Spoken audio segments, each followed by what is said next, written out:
aí, seja bem-vindo ao Play 5 porque hoje é o episódio de número 11 da segunda temporada que nós vamos falar por aqui. E é um episódio que fala bastante sobre a Associação dos Heróis e sobre a questão de subestimar e superestimar, né, algo assim.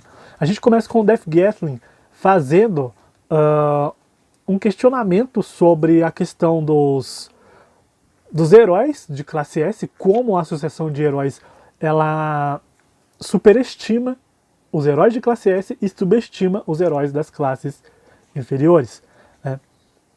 E o Garou, a gente vê que ele superestima os heróis de classe S também, e também subestima os heróis de outras classes. Ele faz pouco dos 7 heróis que estão ali para enfrentá-lo, incluindo o Death alguma coisa, que eu esqueci o resto do nome dele, e o Stinger, que estão entre esses heróis, né?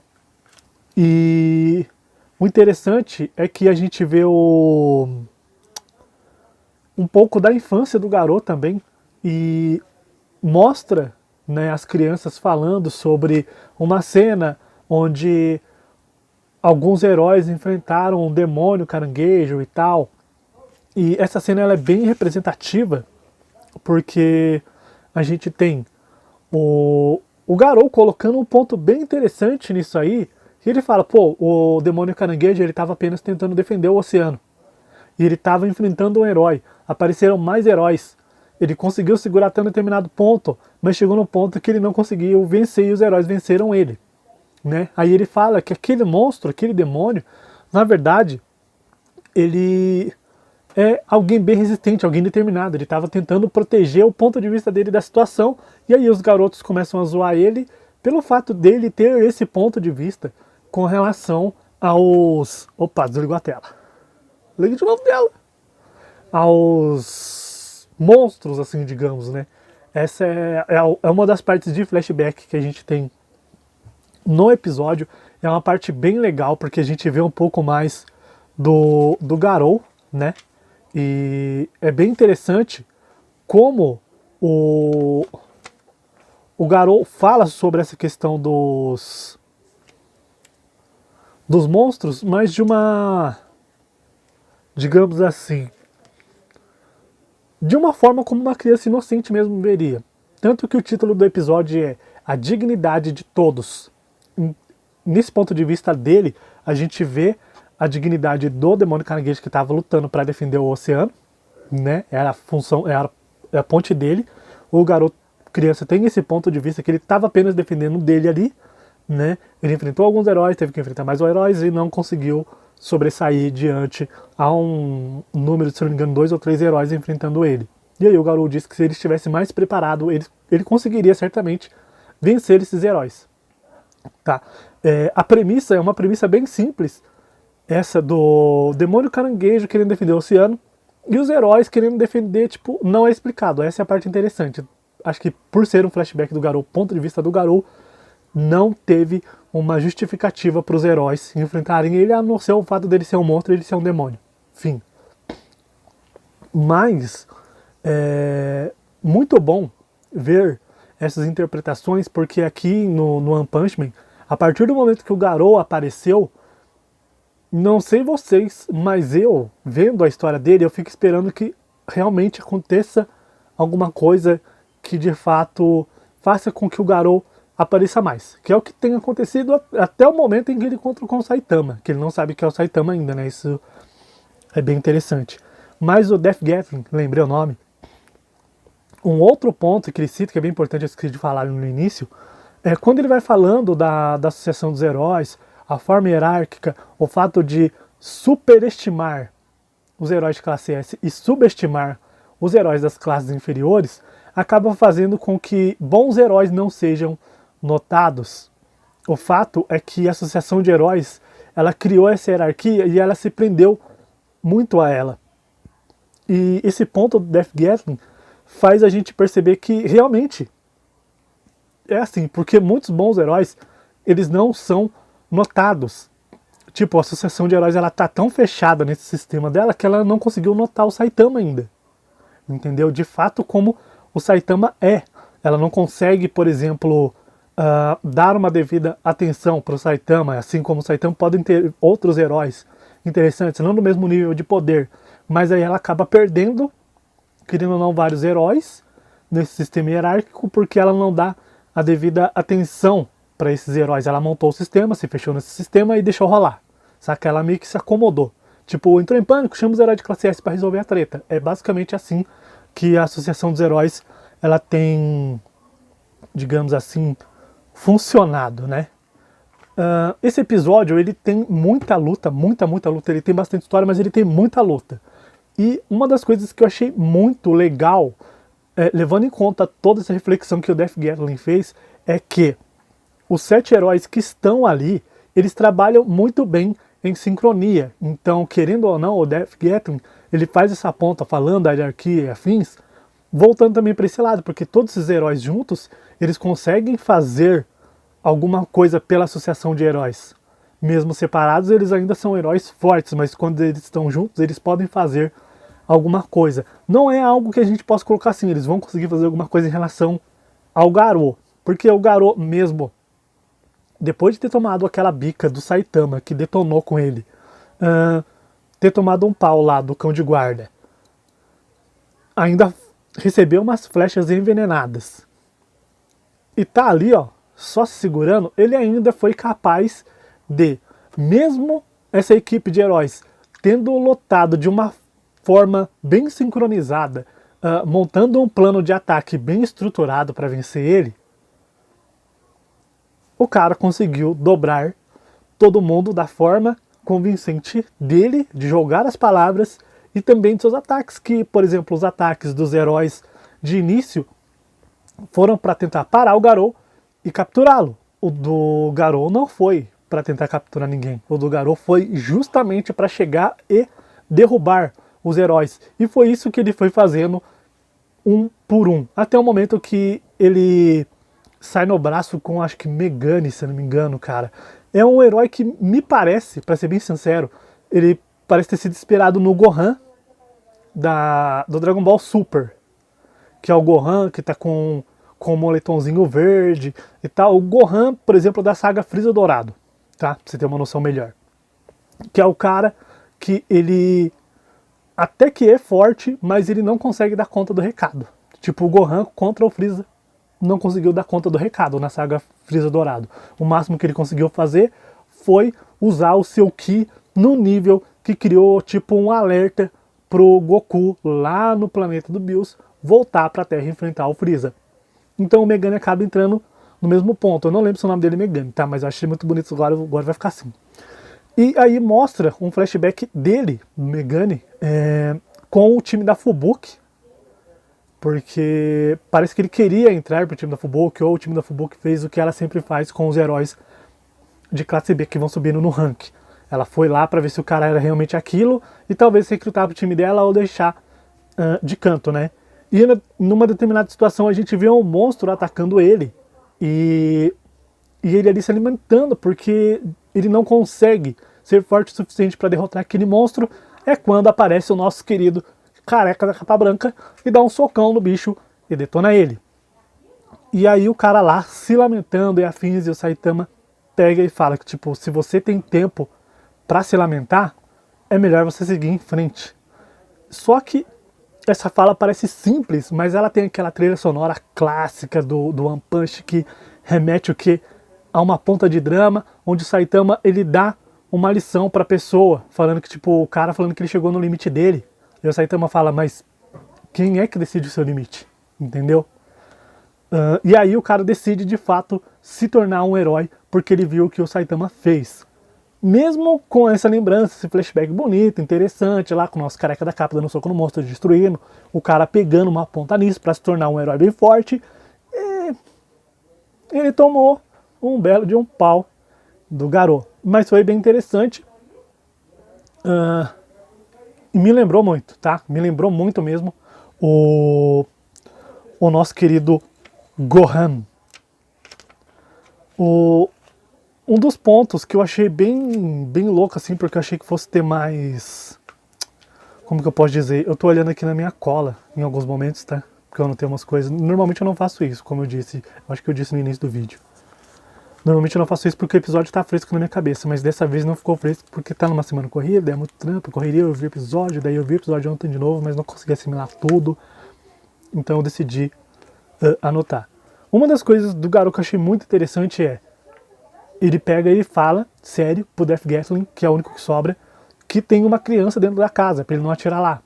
O Death Gatling, como um herói, por mais que ele esteja assim, ó, tipo, na captura do Garou, na sede de sangue de catar o Garou pra subir no ranking, né, porque é uma coisa que ele se importa muito, ele deveria ter dado um jeito de verificar se isso era verdade ou não. Porque imagina o impacto para a Associação de Heróis, que acabou de ter o filho de um executivo sequestrado pela Associação de Monstros. Aí o Death Gatling vai lá, mete bala. Por exemplo, se o Garou decide desviar e sair fora, e o Death Gatling mata uma criança dentro da casa, como ficaria a Associação de Heróis com uma situação dessas? E aí que me leva ao ponto que, de fato, o Death Gatling, assim, e alguns heróis, eles não têm cacife nem mesmo para estar na classe A. São heróis que deveriam estar ali na classe B e tal, ou na classe C, saca? Porque não é uma questão apenas de força, teoricamente, né? Porque tem um monte de gente lá que não tem força nenhuma. Mas eles são, em alguns momentos, bem inconsequentes, saca? Eles não conseguem tomar uma atitude visando de fato a situação do momento. Tipo, averiguar o que está acontecendo, não. Eles tomam atitude de sangue quente. Tipo, a atitude do Death Gatling foi descarregar a chuva de bala dele no Garou. E o Garou simplesmente usou aquilo para provar que armas não surtem, digamos assim, efeito, ou melhor, armas não podem o matar, né? E aí ele consegue defender todas as balas, e assim, pelo menos a parte onde está o Tareu dentro da casa ele consegue proteger, e aí o Death Gatling continua lá com aquele discurso sobre as classes, o ranking e afins. E aí, pelo menos pra mim, foi um alívio quando o Garou chegou e deu um socão na cara dele, tá? Resolveu a treta ali, porque aí tirou o Tareu do risco, né? E por mais que o Garou queira enfrentar os heróis da classe S, ele não dá tanto valor à classe como, por exemplo, o Death Gatling dá, né? Porque o Death Gatling é um herói, né? É um valor, digamos assim, é um valor que não se deveria dar para essa questão de classe de herói. Opa, desligou aqui, deixa eu ligar de novo. Aí era outro, eu esqueço sempre disso, daí fica desligando quando eu tô aqui na Emotion. Aí depois dessa situação toda, a gente vê o Tareu indo conversar com o Garou, e o Tareu, tipo, ele fica muito em pânico, mano, porque basicamente ele é um grande fã de heróis, e ele vê o Garou derrubando todos os heróis, e dá de cara também com o Garou em trapos, né, mano, porque ele já tava bem arregaçado no início da luta, como eu falei, ele tava se recuperando dos ferimentos, da bica que ele tomou do Saitama, que ele quebrou uma parede com o corpo, pode não parecer muito, mas foi uma bica do Saitama, tá? Ele ainda tomou as flechadas, teve que lutar com os caras, tipo, com 7 caras, tomou um monte de tiros, por mais que ele tenha desviado, isso dá um gasto, querendo ou não, e aí eu pensei que ia ter um daqueles momentos de, tipo, fofura do Garou com o Tareu, porque o Garou, ele muda totalmente o jeito dele de falar com o Tareu, mas ali ele tava no auge do eu tô muito puto da vida, e ele falou com o Tareu entrou mais em pânico do que ele já tava e saiu correndo. Nisso aparece o Genos, e começa uma outra cena de luta tenebrosa dentro do anime, e, mano, é umas coisas bem loucas, essas tretas desse episódio do One Punch Man, porque elas têm uma coreografia bem legal, tipo, o Seth contra o Garou, e o Genos e o Garou, tá? Porque em determinados momentos, o Genos ainda acha que ele tem o Garou sob domínio, e o Garou também acha que tem o Genos sob domínio, quando ambos descobrem que, basicamente, assim, se a gente colocar numa nivelação, nesse episódio, nessa situação que o Garou tá, eles estão praticamente no mesmo nível de força e habilidade, né? E aí o Genos tenta de toda forma vencer o Garou, eles entram numa trocação muito bonita, e a gente tem o corte lá pra casa do King, onde a gente vê novamente o Saitama perdendo pra ele no jogo de luta e ficando muito ao pé da vida, mano.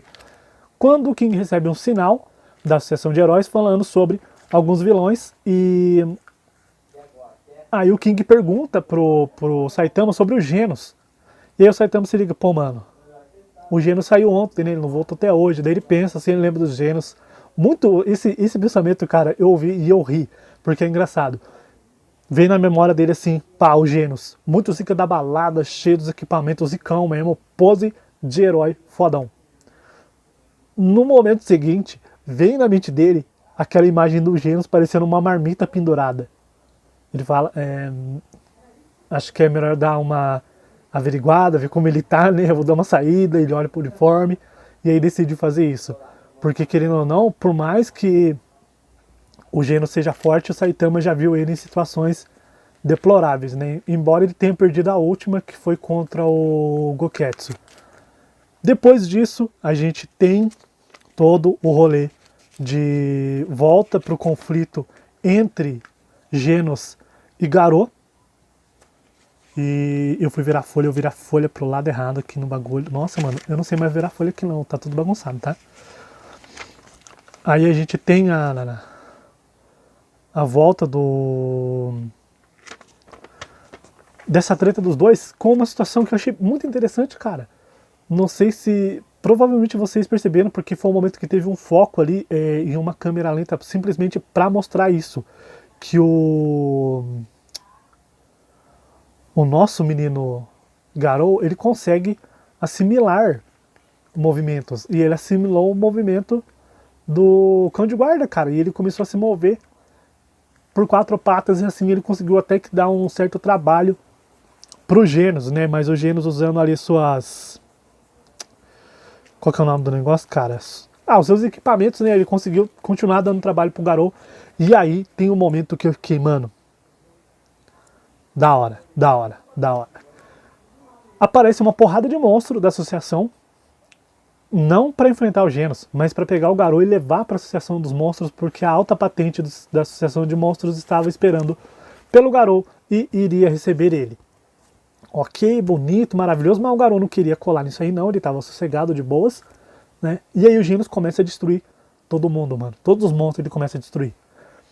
E aí ele fala que ele precisava ficar mais forte, porque ele já tinha sofrido uma derrota no dia anterior, então hoje ele estava mais forte que ontem. E aí ele fala, vai falando, daqui a pouco ele fala que tem um herói supremo, o qual nenhum monstro pode vencer, e basicamente assim é o cara mais forte que existe. E aí ele solta um Saitama Sensei. Mano, a cara do Garou nesse momento é impagável, porque ele fica com uma cara de uma pessoa muito surpresa, porque basicamente ele pode nunca ter ouvido falar do Saitama, porque inclusive, acho que na revistinha que ele pegou do Tareu, ele só vai pegar e olhar os heróis, tipo classe A, classe S, para ele enfrentar. Ele acho que não deve parar para olhar os heróis de classe B e C, né? E mal sabe ele que ele já tomou um encosto no ombro do Saitama e ficou desacordado, né? Ele acordou lá no meio do lixo sem saber o que estava acontecendo. Ele foi tentar atacar o King, tomou uma biquinha do Saitama, arrebentou na parede, também ficou desacordado durante muito tempo, tá? E eu imagino qual vai ser a surpresa dele quando ele for enfrentar o Saitama e o Saitama se ligar que já derrubou ele 2 vezes, entendeu? O Saitama pode nem lembrar, mas eu acho que quando chegar no momento do Garou enfrentar o Saitama, mano, vai ser uma tristeza muito grande pro Garou descobrir que esse careca da capa branca tá num nível totalmente diferente de qualquer herói, né? E depois de toda essa questão dos diálogos do Genos e afins sobre o Garou, acontece um momento em que o Genos decide incinerar tudo. Tocar o terror mesmo, vamos incinerar e acabar com essa treta. Porque eu lembro que acho que das vezes que o Genos tentou incinerar tudo e detonar tudo, foi as vezes que deu merda. Que ele acabou ferrado, saca? Mas, aí nós somos surpreendidos por um momento muito louco, onde o Bang entra, mano, na voadora assim mesmo, pá, mano, e dá uma voadoraça no Garou. E o Garou já tá com o... Ai, caramba. Um olho vermelho, cabelo vermelho, o Garou já tá se transformando realmente no monstro, mas não da forma como os monstros se transformam. Ele parece que tá se transformando no monstro, do mesmo jeito que o Saitama se transformou no herói. Parece que quebrando o seu limitador de alguma forma, né? E uma das coisas interessantes é que começou essa treta do Genos com... Do Genos não, do Garou com o Bang. E aí o Bong apareceu para enfrentar os monstros. E quando eu vi, né, essa situação entre o Garou e o Bang, me lembrou muito Gouki e Gotetsu, que é do Street Fighter. Gouki é o que você conhece hoje em dia como Akuma, e Gotetsu, ele é o mestre do Akuma, que era o Gouki, e também do Gouken, que é o mestre do Ryu e do Ken. Então a luta entre Gotetsu e Gouki me lembra...